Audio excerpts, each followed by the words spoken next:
3122mm howitzer. The M1910/3122mm howitzer is a howitzer that was improved by the Soviet Union based on the M1910 122mm howitzer adopted by the Russian Empire before World War I. At the outbreak of the Great Patriotic War, it was the most widely held divisional howitzer by the Red Army.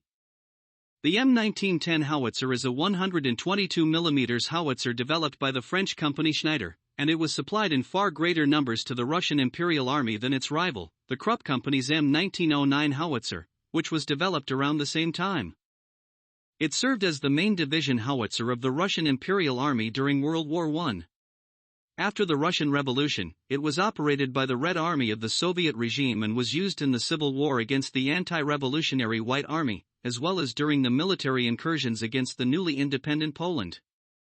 In the late 1920s, the Red Army decided to modernize various artillery pieces that had been in service since World War I, and as part of this effort, it was decided to extend the chamber of the M1910 by 1 caliber, equip it with a new type of sight, strengthen the carriage and elevation mechanism, and make minor improvements to the recoil and recuperation mechanism.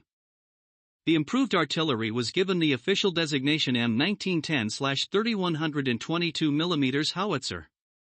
The M1910/30 has a slightly inferior range compared to its rival the M1909/37 due to its shorter barrel, but it has a firing rate nearly 3 times faster.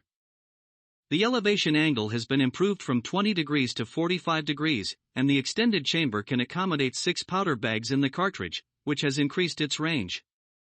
To manage the recoil resulting from this, the gun carriage has been strengthened and the recuperator mechanism has also been improved. However, because the legs are of a single-legged type, the horizontal firing angle is narrow, the wheels are either wooden or metal with just a layer of rubber on the ground surface instead of rubber tires, and there is no suspension on the axles. It is impossible for automobiles to tow at high speeds. As a result, it is effectively a cannon that can only be towed by horses, making it unable to adapt to the improved mobility from the mechanization of the army. Deployed to the artillery regiment of the division from 1930, the M1910/30 served effectively as the main divisional howitzer of the Red Army in wars before the outbreak of the Great Patriotic War, such as the battles of Nammenhen in 1939 and the Winter War. Some M1910/30 models were even combined with the chassis of the T-26 light tank to create the Su-5 self-propelled gun, making it one of the few self-propelled guns deployed by the Red Army before World War I. At the onset of the Great Patriotic War, over 5,500 M1910/30s were deployed, but during the early phases of the war, many were destroyed or captured by Axis forces. Additionally, there was a push to upgrade to the new M3122mm howitzer, resulting in the M1910/30 disappearing from frontline units by 1942. The Finnish Defense Forces captured 30 M1910/30 guns during the Winter War, and an additional 145 during the subsequent Continuation War.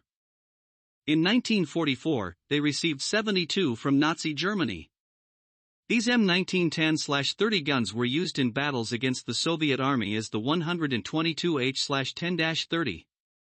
Additionally, during their independence from the Russian Empire, Finland seized 40 M1910 guns, which underwent similar modifications to the M1910/30, and these were adopted as the 122H/10-40. The German Wehrmacht captured several hundred M1910/30 guns between 1941 and 1942, assigning them the official designation 12.2 cm le.F.H.388, R, Russian Model 388 12.2 cm light howitzer, and primarily using them on the Eastern Front. Germany even began producing 122mm shells to maintain the operation of this gun.